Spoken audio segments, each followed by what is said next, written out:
Un film fait peur à toutes les plateformes de streaming. Salut à tous, ici Reg. Aujourd'hui, on va parler d'un film peut-être pas interdit, je dirais, car il est diffusé en achat ou en location dans certains pays, mais un film qui n'a pas voulu être diffusé par aucune des plateformes de streaming. Mais avant de commencer cette vidéo, j'aimerais remercier le partenaire de celle-ci, NordVPN. On en parlera un peu plus en fin de vidéo. Je ne vais pas tourner autour du pot, mais le film qui n'est diffusé sur aucune plateforme de streaming est le film qui s'appelle The Dissident ou Le Dissident, j'imagine en français. Je dis bien j'imagine en français parce qu'il n'y a aucun moyen aujourd'hui en France de regarder ce film. J'ai pas trouvé de lien Google Play, j'ai pas trouvé de lien iTunes, j'ai pas trouvé de lien MyCanal VOD, Amazon Prime VOD non plus, j'ai rien trouvé. Le seul moyen de regarder aujourd'hui ce film en France, c'est via des VPN, via des moyens illégaux évidemment, ou alors via des sites américains qui laissent les utilisateurs européens acheter sur le marché américain. Parce que oui, le film est disponible à l'achat ou à la location aux États-Unis, ça ce n'est pas un problème, mais le film n'est pas diffusé sur la plateforme de streaming en tant qu'exclusivité et vous allez voir ça change tout mais on en parlera un peu plus tard. D'abord il faut savoir de quoi ce film parle parce que c'est pas un mauvais film, loin de là, c'est pas pour cette raison là qu'il n'est pas diffusé. C'est un excellent film et le problème c'est que c'est un film de documentaire et c'est une enquête. The Dissident sera l'histoire du meurtre et de l'assassinat de Jamal Khashoggi, un journaliste saoudien qui aura énormément critiqué le gouvernement d'Arabie Saoudite. On va suivre les événements qui vont mener à son assassinat et aussi les événements d'après, les répercussions de son meurtre, et tout ça en impliquant le plus possible l'Arabie Saoudite. Là, vous vous dites déjà pourquoi le documentaire est interdit, mais vous vous dites, mais oui, alors ça critique l'Arabie Saoudite, il faut juste pas diffuser le film en Arabie Saoudite. Laissons le film dans tous les autres pays, mais pas en Arabie Saoudite. Sauf que aucune plateforme de streaming a osé récupérer les droits de diffusion de ce film. Que ce soit Netflix, Amazon ou n'importe quelle plateforme où le réalisateur a démarché, il est allé les voir et leur a dit, voilà, j'ai un super documentaire que j'ai fait, est-ce que vous pouvez le diffuser? Aucune plateforme a dit oui. Et c'est pas n'importe quel réalisateur, hein. C'est Brian Fogel qui a fait le documentaire Icar ou Icarus. Ce documentaire-là a été utilisé comme preuve, vraiment comme preuve par le comité olympique afin de bannir la Russie des prochains Jeux olympiques. C'est pas n'importe qui, il a quand même fait un documentaire qui a été visionné d'après les chiffres Netflix par 700 millions de personnes. 10% de la population a vu ce documentaire juste sur Netflix et en plus de ça, le documentaire a obtenu le premier Oscar de l'histoire de Netflix, évidemment l'Oscar pour le meilleur documentaire. C'est un documentaire incroyable et même Netflix n'ont pas voulu récupérer les droits du film. Icarus, c'est un documentaire qui est au centre même de la crise du dopage russe de ces dernières années. Pour ceux qui connaissent pas du tout la crise, je vous invite évidemment à aller voir le film de documentaire sur Netflix, mais pour ceux qui ne le savent pas, la Russie a été bannie des Jeux Olympiques pour dopage et ce documentaire-là a vraiment révélé cette histoire. Donc tu dis, Netflix a osé énerver la Russie parce que quand même c'est un film qui met vraiment en mal la Russie. Alors pourquoi ne pas énerver l'Arabie Saoudite? Pourquoi ne pas mettre ce documentaire-là de Dissident sur la plateforme? Pourquoi? Pour ça, il faut parler du film. Je vais pas vous spoiler les éléments les plus intéressants du film, mais je vais vous raconter un peu la trame principale. Mais si vous voulez vraiment tous les éléments, que ce soit l'émotion derrière, que ce soit vraiment les scènes les plus horribles, les scènes les plus choquantes, il faut aller voir le documentaire. Je ne vais pas les spoiler ici. Comme ça, vous avez encore le droit à un peu de surprise. Mais premièrement, c'est l'histoire, comme je vous l'ai dit, de Jamal Khashoggi, qui est un journaliste qui a bossé pour le gouvernement saoudien pendant une trentaine d'années. Et à partir d'un moment, il a commencé à le critiquer. Il a commencé à critiquer MBS, Mohammed bin Salah, qui est le nouveau, on va dire, roi de l'Arabie Saoudite. Il a commencé à ouvertement le critiquer sur les réseaux et il a dû fuir, il a dû vraiment s'exiler car sinon il allait être arrêté et peut-être même exécuté. Donc il est parti aux États-Unis, vivre à Washington et travailler pour le Washington Post. Washington Post qui est possédé par Jeff Bezos, c'est important pour la suite. Il est parti pour sa sécurité et il a abandonné d'une certaine manière sa famille en Arabie Saoudite car il voulait les protéger et il est parti tout seul. Et depuis l'Arabie Saoudite, il a continué à critiquer le gouvernement saoudien, sauf qu'évidemment le gouvernement saoudien, quand tu le critiques depuis l'Arabie Saoudite, tu peux te faire assassiner, tu peux te faire arrêter. Et lui, il était loin aux États-Unis et ce n'est pas le seul. Il y a tout un groupe de dissidents qui critiquent l'Arabie Saoudite. Un autre qui est présent dans le documentaire s'appelle Omar Abdulaziz, qui lui, pareil, depuis Montréal, critique l'Arabie Saoudite et même a créé une sorte de talk show où il critique le gouvernement saoudien. Et ce qui s'est passé avec Jamal, c'est que même en étant aux États-Unis, même en étant en théorie dans un pays libre où tu peux critiquer les gouvernements, il a été assassiné. Et c'est vraiment l'histoire du documentaire, c'est comment il a été assassiné, par qui a donné les ordres, dans quelles circonstances ce meurtre a eu lieu. Vraiment, c'est un assassinat plus qu'un meurtre, ça a été prévu. Et comment ça se passe? Donc vraiment, on va dire les 1h10 de documentaire, c'est son histoire à lui, qui il est, pourquoi il va être assassiné. On a eu une trentaine de minutes sur l'assassinat et une vingtaine de minutes sur la suite, comment ça s'est passé, vraiment les événements, les répercussions de cela. Et donc catégoriquement, quand tu regardes ce documentaire-là, l'image de MBS, l'image de l'Arabie Saoudite est horrible. On les considère comme des meurtriers, même dans des pays qui ne sont pas les leurs. Vraiment, ils menacent sans arrêt comparait Omar par exemple, qui lui est un jeune activiste de 27 ans, 28 peut-être à l'heure d'aujourd'hui, qui lui reçoit des menaces constantes de l'Arabie Saoudite. Lui ne se sent jamais en sécurité et une vraie parano qui s'installe. Et des activistes qui critiquent justement le gouvernement saoudien, il y en a plein dans le monde et ils sont tous menacés. Évidemment, ils vont pas aller chercher des gens qui ont 100 followers Twitter, mais ils vont chercher comme Jamal des gens qui ont des millions de followers. Et ils le disent dans le documentaire, il y avait 3 grands comptes Twitter de l'Arabie Saoudite qui ont été arrêtés car ils avaient tous des millions de followers, 800 000, 1 million et 3 millions il me semble. Pour ceux qui ne le savent pas, l'Arabie Saoudite est un pays extrêmement connecté. 80%, ce n'est pas une blague, 80% de la population est sur Twitter, comparé aux 20% des États-Unis. 80% des gens reçoivent leurs actualités depuis Twitter et ça c'est dingue. Et ce qui s'est passé, c'est que l'Arabie Saoudite a compris cela et a créé une sorte d'unité spéciale pour Twitter. Et du coup, ils ont des armées de trolls, ils ont des armées de gens qui vont critiquer et mettre en avant le gouvernement. Du coup, quand ils veulent faire arriver un hashtag en place numéro 1 sur Twitter, donc la place la plus visible pour un hashtag, il suffit d'envoyer l'armée saoudienne tweet ce hashtag et donc promouvoir, on va dire, le gouvernement saoudien. Je sais pas si pour certains ça paraît chiant ou pas du tout, moi ça m'intéresse énormément. C'est un film d'espionnage. Clairement, on est sur des affaires géopolitiques complexes et le film est fait comme évidemment une enquête, comme Icarus, mais surtout comme quelque chose d'espionnage. C'est vraiment une affaire géopolitique où tu suis des personnages. Il y a des institutions comme l'ONU qui rentrent en jeu, il y a le gouvernement saoudien, américain, il y a un journal américain, le Washington Post, qui va être très présent sur cette affaire. Vraiment, c'est une affaire géopolitique de grande envergure et ça, on en a beaucoup entendu parler il y a quelques années quand justement Khashoggi a été assassiné. Et donc pour les fans d'affaires géopolitiques, pour les fans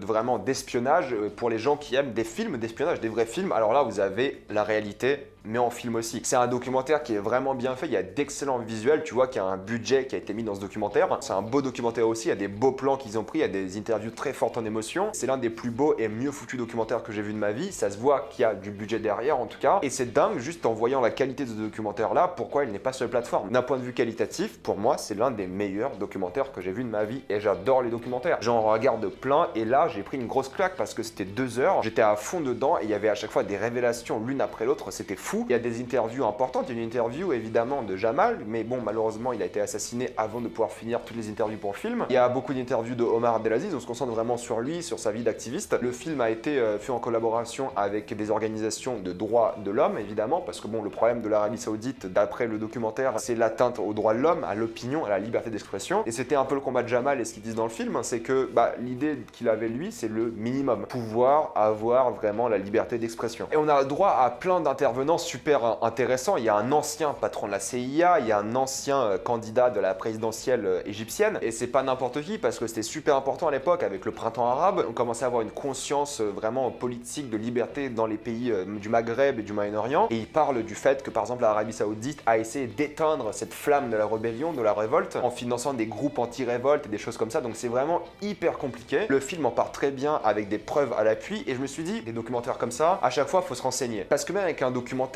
c'est très facile de manipuler. Du coup, j'ai fait des recherches, je me suis dit vraiment, est-ce que c'est vrai ce qu'il raconte ?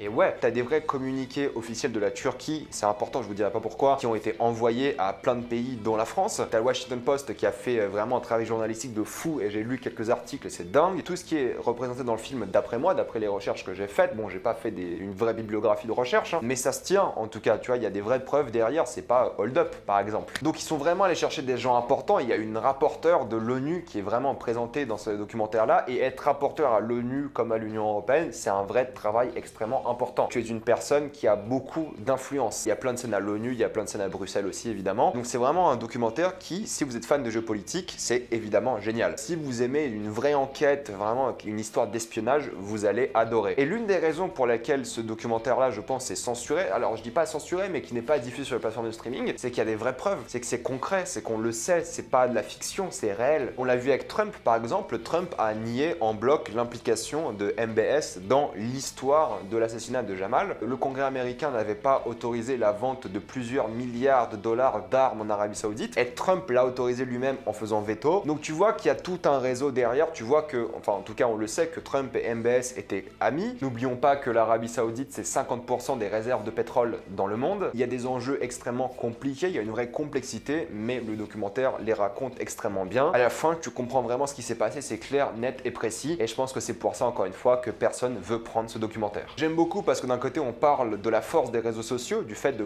pouvoir partager un hashtag pour la liberté d'expression, et en même temps on parle du côté négatif où une armée de bots, c'est pas des bots mais c'est des vrais gens qui font plein de comptes, et c'est leur travail. Il y a genre des fermes de Saoudiens qui bossent pour le gouvernement juste sur Twitter à faire des hashtags et à mettre en avant le roi saoudien, et il y a toute une question de piratage. On peut penser pour certaines personnes, je sais pas pourquoi vous penserez ça, que l'Arabie Saoudite c'est peut-être pas le pays le plus avancé concernant le piratage, mais au contraire c'est l'un des pays les plus avancés concernant le piratage avec la Russie, la Chine, la Corée du Nord, oui aussi par exemple, et c'est des pays extrêmement avancés et ils ont réussi à pirater des gens extrêmement importants, Jeff Bezos par exemple, et on le sait avec des preuves par message que Jeff Bezos et MBS étaient amis, et ça c'est encore une fois une complexité politique juste incroyable. Et tous les gens sont en danger, tous les gens qui parlent mal du gouvernement saoudien, peu importe où ils sont dans le monde, sont en danger, et c'est vraiment ce que le documentaire veut montrer, c'est vraiment la puissance d'un régime totalitaire. Alors oui, MBS a fait des réformes qui ont mis en avant plus de liberté en Arabie Saoudite, mais la liberté d'expression n'en fait pas partie, et c'est pour ces raisons-là que ces gens se battaient, ces activistes se battaient. Du coup, il y a une sorte de noblesse, une sorte d'hommage à ces hommes qui se battent pour la liberté d'expression, qui essayent, quoi qu'il arrive, de partager leurs opinions sur un gouvernement autoritaire. C'est un hommage à ces gens, c'est assez beau, c'est émouvant, vraiment, il y a des scènes touchantes et dures à regarder des fois. Je vais pas vous le spoiler, mais l'assassinat de Jamal est vraiment horrible, donc je vous laisserai aller voir le documentaire pour ça, mais je pense que maintenant, il faut vraiment parler de pourquoi réellement ce documentaire n'est sur aucune plateforme de streaming. Donc c'est Brian Fogel qui réalise le documentaire, et il a avoué que personne ne voulait prendre son film et il a dû le vendre à la location ou en achat sur internet parce qu'aucune plateforme en voulait. Il l'a dit sur le Joe Rogan Show, je vous mettrai un lien dans la description, mais il faut avoir Spotify pour y accéder. Et le film est disponible sur Amazon, genre si vous allez sur Amazon Prime, vous pouvez l'acheter ou le louer pour 20-25 $ sur le Amazon.com, mais il n'est pas disponible en tant qu'exclusivité Amazon ou alors en tant qu'exclusivité Netflix. Alors que Jeff Bezos possède le Washington Post, Jamal travaillait pour le Washington Post et Jeff Bezos a vraiment refusé de faire certaines choses pour MBS après l'assassinat de Jamal. Donc en vrai, Jeff Bezos, il avait toutes les raisons de mettre en avant le documentaire sur la plateforme, mais il ne l'a pas fait. De même pour Netflix, ils ont vraiment eu un chef-d'œuvre avec Icar qui a été vu par des millions, des centaines de millions de personnes. Ils ne veulent pas diffuser de Dissident. Et pourquoi ces plateformes ne veulent pas le diffuser? C'est que ces deux plateformes-là ont une ambition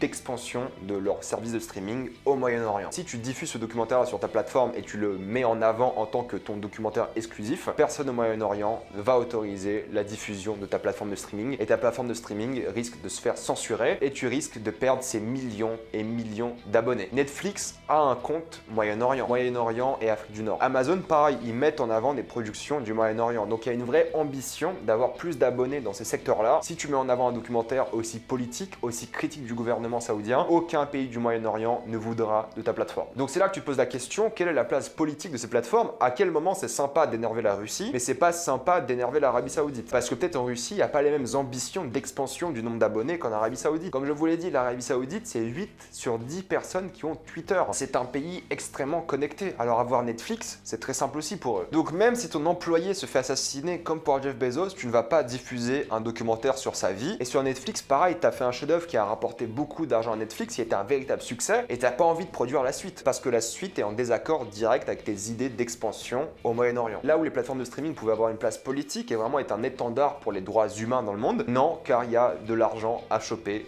en Arabie Saoudite. C'est aussi simple que ça au final, hein, mais c'est intéressant de parler de ce documentaire, je trouve. C'est intéressant de le regarder, c'est intéressant de le comprendre. Et Reed Hastings, le PDG de Netflix, a très bien dit, nous ne sommes pas une plateforme politique. Nous sommes une plateforme de divertissement, point final. Sauf qu'en vrai, ce documentaire-là est divertissant. Les contenus politiques, en général, les géopolitiques, sont divertissants. Et celui-ci, je pense que personne va s'ennuyer devant ce film, ou alors vraiment des gens qui s'intéressent pas du tout à ce sujet-là, parce que c'est extrêmement divertissant, c'est bien fait, et c'est un vrai grand film, en vrai, de cinéma à la limite. Parce que des documentaires comme ça devraient être diffusés au cinéma et devraient être diffusés. Et en France, c'est pareil. Pourquoi est-ce que Canal n'est pas en contact avec les gens pour ce documentaire-là? Est-ce que Canal a une ambition d'être exporté en Arabie Saoudite? Ça m'étonnerait. Mais en vrai, il faudrait que ce documentaire-là soit disponible en Europe. On peut pas laisser d'autres pays nous dire ce qui devrait être disponible chez nous, alors que ça critique leur gouvernement. On est quand même dans un pays où la liberté d'expression est importante, donc il y a un moment, il faudrait qu'on puisse regarder ce documentaire avec toute l'aide possible des plateformes de streaming. Elles sont vraiment vecteurs aujourd'hui de visionnage, vraiment, il y a tout le monde qui regarde sur ces plateformes-là. Si elles ne veulent pas diffuser des documentaires importants qui parlent des droits de l'homme, et on est en France, bordel, on est quand même un pays qui met en avant les droits de l'homme plus que tout, et on n'a pas accès à ce documentaire légalement. Il n'y a pas une seule plateforme qui l'a diffusé pour l'instant. Peut-être ça viendra, et je l'espère, hein, si une plateforme de streaming genre Canal, vous voyez, ou OCS, ou peu importe, une plateforme française qui n'a pas d'ambition en Arabie Saoudite, s'il vous plaît, diffusez ce documentaire. Voilà, je vais m'arrêter là. Mettez-moi dans les commentaires ce que vous pensez de tout ça. Est-ce que les plateformes de streaming devraient avoir une place politique ou pas du tout? Est-ce qu'on devrait se faire marcher par des pays qui sont